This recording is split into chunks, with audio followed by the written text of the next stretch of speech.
하나님 말씀 받겠습니다. 이 복된 시간에 주시는 하나님 말씀은 이사야 9장 1절로 7절 말씀입니다. 이사야 9장 1절로 7절 말씀, 구약 978면에 있습니다. 말씀의 제목은 하나님을 갈망하는 성도입니다. 우리 1절부터 교독하신 이후에 7절 말씀은 함께 읽겠습니다. 1절입니다. 전에 고통받던 자들에게는 흑암이 없으리로다. 옛적에는 여호와께서 스불론 땅과 납달리 땅이 멸시를 당하게 하셨더니 후에는 해변길과 요단 저쪽 이방의 갈릴 일을 영화롭게 하셨느니라. 흑암에 행하던 백성이 큰 빛을 보고 사망의 그늘진 땅에 거주하던 자에게 빛이 비치도다. 주께서 이 나라를 창성하게 하시며 그 즐거움을 더하게 하셨으므로 추수하는 즐거움과 탈취물을 나눌 때의 즐거움 같이 그들이 주 앞에서 즐거워하오니 이는 그들이 무겁게 맨 명예와 그들의 어깨의 채찍과 압제자의 막대기를 주께서 꺾으시되 미디안의 날과 같이 하셨음이니이다. 어지러이 싸우는 군인들의 신과 피 묻은 겉옷이 불에 섭같이 살라지리니 이는 한 아기가 우리에게 낳고 한 아들을 우리에게 주신 바 되었는데 그의 어깨에는 정사를 메었고 그의 이름은 기묘자라 모사라 전능하신 하나님이라 영존하시는 아버지라 평강의 왕이라. 함께 읽겠습니다. 그 정사와 평강의 더함이 무궁하며 또 다윗의 왕자와 그의 나라에 군림하여 그 나라를 굳게 세우고 지금 이후로 영원히 정의와 공의로 그것을 보존하실 것이라. 만군의 여호와의 열심히 이를 이루시리라. 아멘. 할렐루야. 신실하신 하나님께 영광의 박수 올려드리겠습니다. 우리 하나님은 좋으신 하나님이십니다. 우리 하나님 우리에게 좋은 것 주시길 원하시는 하나님이십니다. 우리 하나님은 우리의 영원한 왕이 되신 하나님이십니다. 그 하나님께서 오늘도 우리를 사랑하여 주셔서 이 귀한 자리로 예배하러 불러주셨고 이 시간 우리에게 예배하신 큰 은혜를 주실 줄 믿습니다. 네. 여러분 한 번쯤 들어보셨을 수도 있는데 이 책을 한번 소개해 드리도록 하겠습니다. 짐 콜린슨이란 작가가 쓴 좋은 기업을 넘어 위대한 기업으로 라는 책이 있습니다. 좋은 기업을 넘어 위대한 기업으로 세계적으로 약 400만 부 정도 팔린 2001년도에 출판된 책입니다. 좋은 기업에 이분이 조사를 해보니 좋은 기업이 있는데 그 좋은 기업이 이제 한 단계 도약하여서 위대한 기업이 되는 경우도 있고 그렇게 하지 못하고 그냥 좋은 기업에 머무는 경우가 있다는 것을 발견하게 됩니다. 앞서서 보신 책 표지 옆면에 보게 되면 이런 질문이 있는데 책 표지에 있는 글이 이렇습니다. 왜 어떤 기업은 위대한 기업으로 도약하는데 왜 다른 기업은 그저 괜찮은 기업으로 남아있는가? 수많은 기업을 조사해 보는데 바로 이러한 질문을 던지게 되었습니다. 그러한 현상을 보고 이러한 질문을 던지면서 그에 대한 해결책을 이제 좋은 기업에 머무르지 않고 위대한 기업으로 도약할 수 있는 방법을 저술한 책이 바로 좋은 기업을 넘어 위대한 기업으로 라는 책입니다. 이에 대해서 근데 자문하면서 자답을 하게 되는데요. 왜 좋은 기업에 머물고 어떤 기업은 좋은 기업에 머물고 어떤 기업은 위대한 기업으로 도약을 하는가? 좋은 기업이 위대한 기업이 되지 못하는 그 이유가 가장 중요한 이유는 바로 이것이라고 합니다. 좋은 것 때문이라고 합니다. 그러니까 좋은 기업이 왜 위대한 기업이 되지 못하는가? 지금 좋은 것에 만족하고 있기 때문이라는 것이죠. 그래서 위대한 기업의 적은 좋은 것이라고 적고 있습니다. 이 말을 제 표현대로 이렇게 다시 한번 각색해 보았습니다. 좋은 기업이 위대한 기업이 되지 못하는 이유는 위대한 기업을 갈망하지 않기 때문이다. 좋은 기업이 위대한 기업이 되지 못하는 이유는 좋은 기업이 위대한 기업을 갈망하지 않기 때문이다 라고 제 나름대로 정리해 보았습니다. 목마를 갈자에다가 바랄 망자를 쓰는 갈망이란 말은 내 목마른 만큼 간절히 바라는 마음, 그 상태를 나타내고 있습니다. 사랑하는 여러분, 여러분은 지금 무엇을 갈망하고 계십니까? 여러분은 지금 무엇을 타는 목마름으로 간절히 기다리고 계십니까?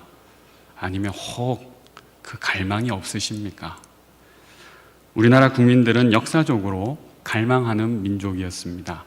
저기 멀리까지 갈 것 없이 현대사만 봐도 일제강점기 때 우리나라는 독립을 갈망했습니다. 6.25 때 우리나라는 자유와 평화를 갈망했습니다. 이후에 이어지는 역사 가운데 우리나라는 경제발전과 민주화를 갈망했습니다. 그러고 보면 우리 민족은 갈망의 민족이라 할 만하겠죠. 그런 갈망의 시간을 보내온 우리, 그 갈망을 성취한 모습이 오늘날 대한민국의 모습입니다. 그런데 오늘날 이 대한민국이 무엇을 갈망하고 있습니까? 무엇을 갈망하고 있는지 선뜻 말할 수 있는 게 있습니까? 제가 짧은 식견으로 한번 보니까 경제적 자유를 갈망하는 것 같습니다. 또 제가 보니까 유튜브 골든 버튼 갈망하는 것 같습니다. 인스타 조회수 갈망하는 것 같습니다. 물론 더 많이 있겠죠. 앞서 말씀드린 대로 제 짧은 식견으로 봤을 때 그렇다라는 겁니다. 그런데 우리가 갈망해야 될 것, 그것은 무엇일까요? 우리는 우리의 왕 대신 예수 그리스도, 그분을 먼저 갈망해야 될 줄 믿습니다. 우리의 갈망이, 우리의 타는 목마름으로 오늘도 바라고 또 바라야 할 것은 바로 우리 구주 대신, 우리의 왕이 되신 예수 그리스도, 그분을 변함없이 우리는 갈망해야 합니다. 오늘 본문을 보게 되면 우리가 예수님을 갈망할 때에 받게 되는 그 은혜에 대해서 말씀하고 있습니다. 오늘의 말씀, 이사야 말씀은 예수님이 오시기 전 700여 년 전에 이미 말씀하신 예언서입니다. 그러니까 하나님의 약속의 말씀이죠. 약속하신 말씀대로 예수님께서는 700여 년 후에 베들레헴에서 태어나셨습니다. 약속의 말씀이 성취된 것입니다. 베들레헴, 베이트라는 말은 집이라는 말이고 레헴이라는 말은 빵, 떡이라는 말입니다. 그러니까 빵집에서 예수님께서 빵이 되시려고 태어나신 것입니다. 그러니까 우리가 그 빵이 되신 예수님을 먹고 예수님을 마시고 이렇게 정말 행복하게 살아갈 수 있도록 예수님께서는 약속의 말씀대로 오셨습니다. 여기서 한 가지 중요한 사실이 있습니다. 오늘의 말씀이 예언이고 또 그 예언이 성취된 말씀이라고 말씀드렸는데, 이 약속의 말씀은 옛날의 약속이고 옛날의 성취가 아니라는 것입니다. 이 약속의 말씀은 오늘날 우리에게 또 하신 약속의 말씀이며 오늘날 우리에게 이루어 주실 성취하는 말씀인 줄 믿습니다. 그러기에 오늘도 우리가 그 말씀 앞에 서 있는 것입니다. 이 말씀은 오늘날 여전히 우리에게 유효한 말씀입니다. 그러하기에 예수님 때와 마찬가지로, 예수님이 오시기 전 700년 전에 이 약속의 말씀을 보고서 예수님이 오시기를 간절히 갈망하였던 사람들처럼 오늘도 우리는 예수님을 간절히 갈망해야 할 것입니다. 700년 전의 사람들은 700년을 기다렸지만 오늘 우리가 예수님을 갈망할 때 바로 오늘 이 자리에서 우리의 삶 속에서 예수님을 경험하게 될 줄 믿습니다. 그렇습니다. 우리가 간절히 그분을 갈망하는 것, 그러하게 그저 우리는 예수님을 갈망할 뿐인 것입니다.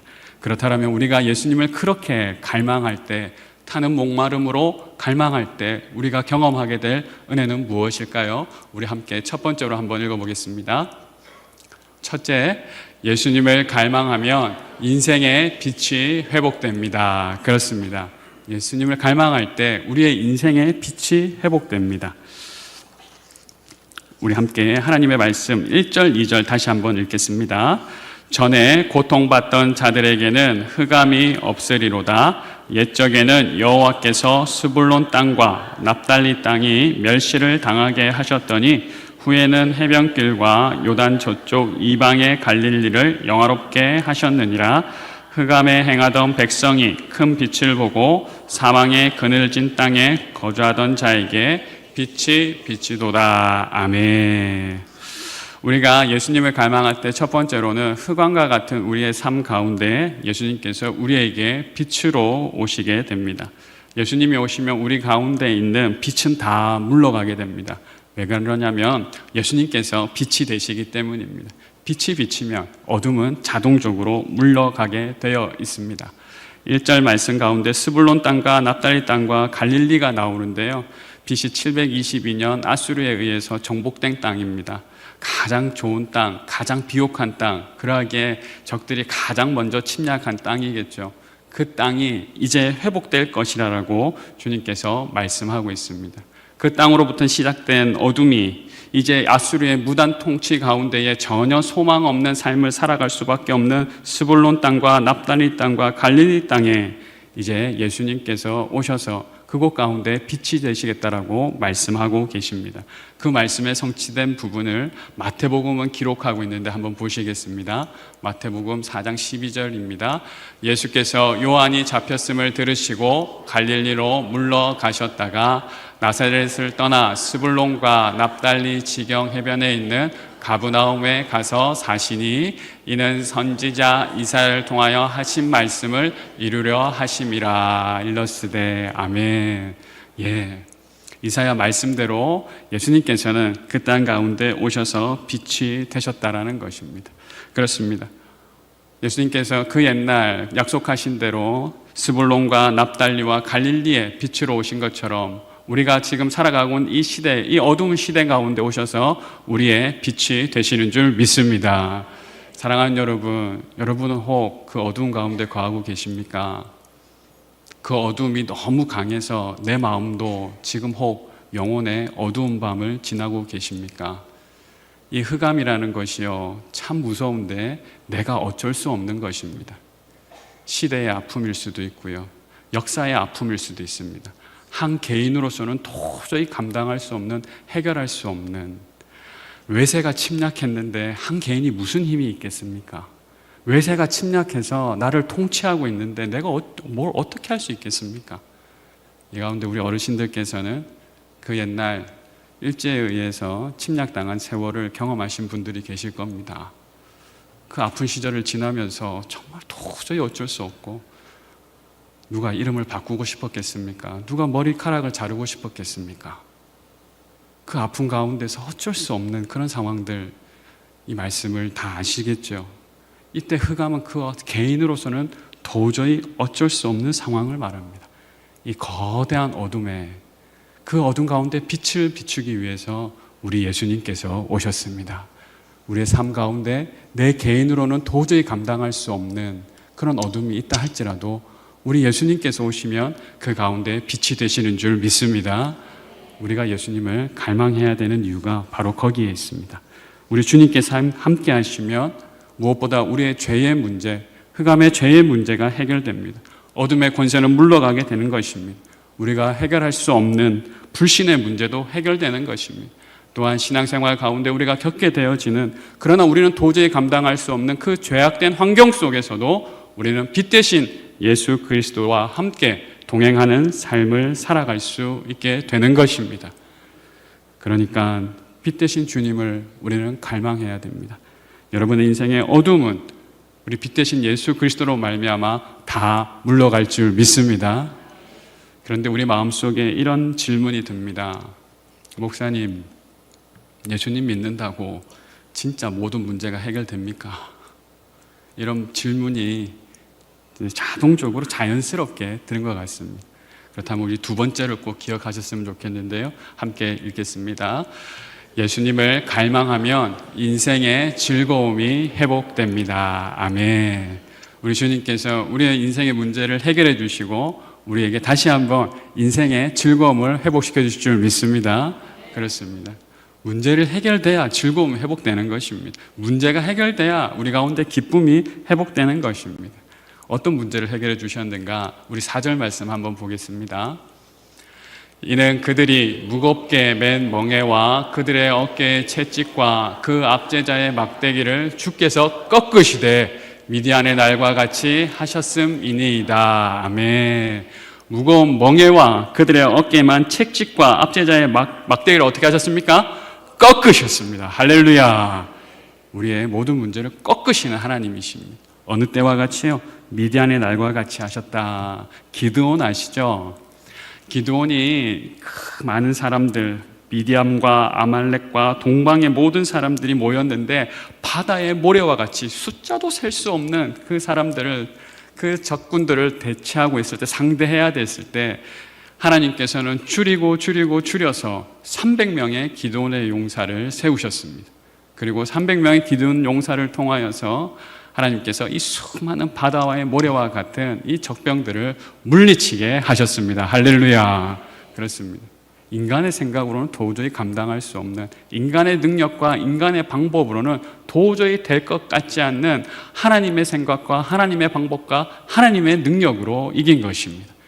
우리의 삶 가운데 있는 그러한 문제들도 하나님이 함께 하신다면 예수님을 갈망할 때에 좋은 것에서 머물지 않고 위대한 성도로 우리가 도약하게 될 줄 믿습니다. 그렇습니다. 우리가 우리의 삶 가운데에 하나님께서 해결하여 주시는 그 놀라운 일들을 우리는 경험하여야 되는 것입니다. 아니, 그렇게 하시겠다라고 우리 주님께서 이미 약속하셨다라는 사실입니다. 사랑하는 여러분, 여러분의 문제가 도저히 해결될 것 같지 않으십니까? 그래서 예수님께 나오기를 머뭇거리고 계시는 분들이 계십니까? 우리 예수님 앞에 나오면 그 모든 문제를 해결하여 주시고 다시 한번 우리의 삶 가운데 진정한 기쁨과 즐거움을 회복시켜 주실 줄 믿습니다. 3절 말씀 함께 보겠습니다. 주께서 이 나라를 창성하게 하시며 그 즐거움을 더하게 하셨으므로 추수하는 즐거움과 탈취문을 나눌 때의 즐거움이 같이 그들이 주 앞에서 즐거워하오니. 아멘. 주님께서 회복시켜 주시는데, 다 꺾어 주시는데, 이제 우리에게 주시는 즐거움의 방식이 바로 이러한 방식으로 나타나게 될 거라는 겁니다. 어떤 방식입니까? 추수하는 즐거움으로, 탈취문을 나눌 때의 즐거움으로. 추수는 누가 하는 것입니까? 농부들이 하는 것이죠. 농부가 온갖 수고를 통하여서 추수하는 기쁨을 경험하게 되는 겁니다. 탈취물은 누가 나눕니까? 군인들이 전쟁 이후에 전리품을 나누는 것입니다. 전쟁이 옳고 그름이 아니라 그때의 기쁨을 말씀을 드리는 겁니다. 전쟁하는 것도 수고가 필요한 것이죠. 우리에게 즐거움을 어떻게 주신다고요? 단순히 그냥 꺾어 주셨기 때문에 우리가 즐거운 것이 아니라 꺾어 주시고 우리가 다시 열심히 일하게 하여 주시고 열심히 일하게 하여 주심으로 말미암아 추수하는 기쁨을, 전리품을 나누는 기쁨을 우리에게 주신다는 사실입니다. 우리가 계속해서 하나님의 쓰임받을 수 있는 은혜를 더하여 주셔서 그곳 가운데 하나님께서 즐거움을 회복시켜 주실 것입니다. 그래서 우리가 주님을 위하여서 수고할 수 있는 기회를 주시는 것은, 그래서 기회가 은총인 것이고 기회가 은혜인 것입니다.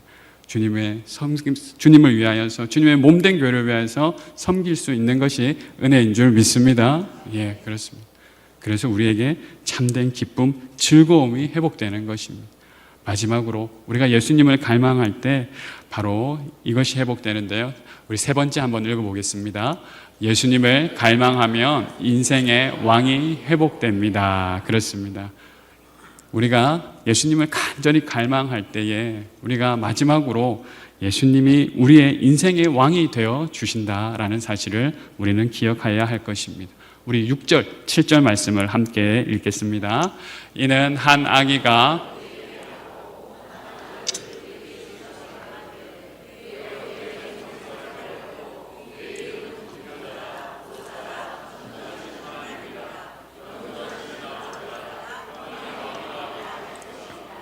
그 정사와 평강의 더함이 무궁하며 또 다윗의 왕자와 그의 나라에 군림하여 그 나라를 굳게 세우고 지금 이후로 영원히 정의와 공의로 그것을 보존하실 것이라. 만군의 여호와의 열심히 이를 이루시리라. 아멘. 사람들에게는 각자 자기가 모시는 왕이 있습니다. 제가 가까운 일본을 한번 가보니 수만 가지의 신이 있더라고요. 그 신들 중에 이런 신이 있더라고요. 내 대신 가서 복수해 주는 신이 있더라고요. 내 대신 가서 복수해 주는 신이 있는데, 그 복수해 주기 위해서 내가 원수 갚기 원하는 사람의 그 주소를 거기에 적어야 된다라고 하더라고요. 주소를 적으면 가서 이렇게 원수를 갚아주는 신이 있더라고요. 제가 뒤에서 멀리서 바라봤습니다. 야, 주소도 적어줘야 되면 그게 신이 아니라 등신이지.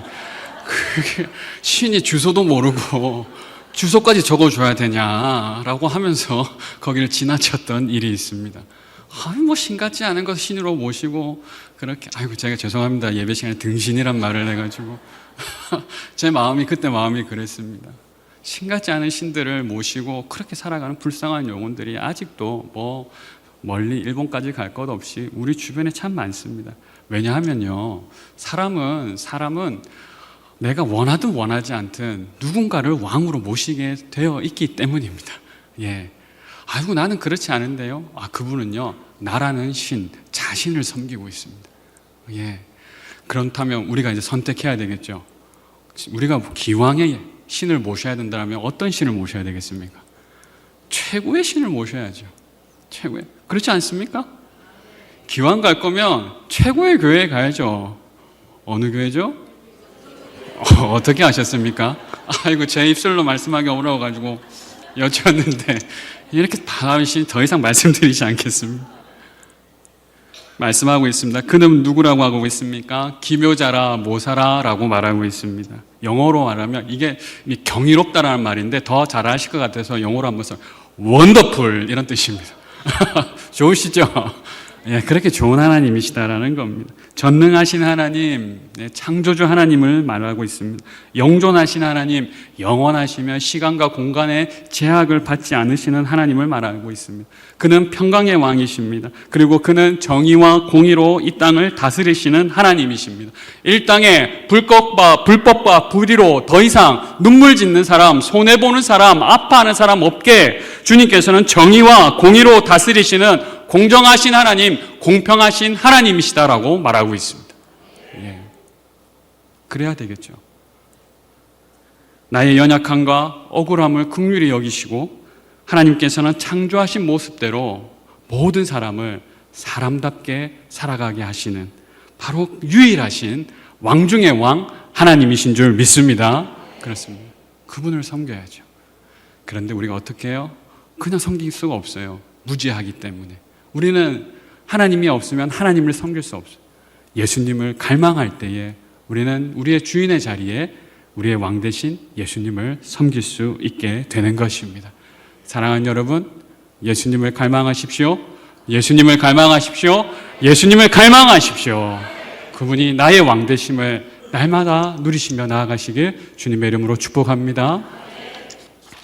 제가 한번 보니까 제가 오늘 말씀을 나누면서 이 얘기를 하면 참 좋겠다라는 생각이 확신하게 들었던 좀 계기가 어제 있었는데, 그래서 오늘 그 말씀을 좀 드리도록 하겠습니다. 김대중 대통령 시절에 대통령 비서실장을 역임했던 김중권 장로님이라는 분이 계십니다. 그분은 지금 약수교회의 원로 장로님이신데요. 그분의 일화를 잠시 소개해 드리도록 하겠습니다. 그분이 비서실장으로 있을 때 변함없이 당신께서 섬기시는 약수교회에 그렇게 바쁜 와중에도 주의를 지키기 위해서 나와서 예배를 하셨다고 합니다. 그런데 그 예배 가운데에 띠리리리리 이제 전화가 왔어요. 물론 무음으로 하셨을 것 같아요. 진동으로 하셨을 것 같은데 비서실장이다 보니까 대통령께서 언제나 그 전화를 할 수 있는데 그리고 대기하고 있었겠죠. 그런데 그 예배 중이었기 때문에 그 전화를 받지 않았다고 합니다. 대통령께서 전화하셨으니 떨리는 마음도 있었겠지만 그 마음을 내려놓고 예배에 집중하고 이제 예배가 다 마치고 대통령께 전화를 했습니다. 대통령님, 제가 예배 중이어서 전화를 받지 못했습니다. 그러니까 대통령께서 전화를 받으시고 이렇게 말씀했다고 합니다. 말했다고 합니다. 아이고, 대통령보다 더 높은 하나님께 예배하는데 내가 잘못했네. 예, 두 분 다 참 서로가 서로에게 예를 지키시는 그런 모습을 보게 되었습니다. 제가 말씀드리고자 하는 것은 전화 받았다 안 받았다 이게 문제가 아니고 우리가 하나님을 갈망하는, 예수님을 갈망하는 최고의 자리가 어딘가 말씀드리고 싶기 때문입니다. 하나님을 갈망하는 최고의 자리는 어딜까요? 예, 바로 오늘 우리가 함께 예배드리는 바로 이 자리가 예수님을 갈망하는 최고의 자리인 줄 믿습니다. 예, 물론 삶의 자리에도 그렇게 해야 되겠지만 가장 중요한 자리, 주의 예배에 나오셔서 말씀 앞에 서시고 또한 기도하시고 찬양할 때에, 우리 주님을 갈망할 때에 하나님께서 그 은혜를 약속하신 대로 우리에게 주시는 줄 믿습니다.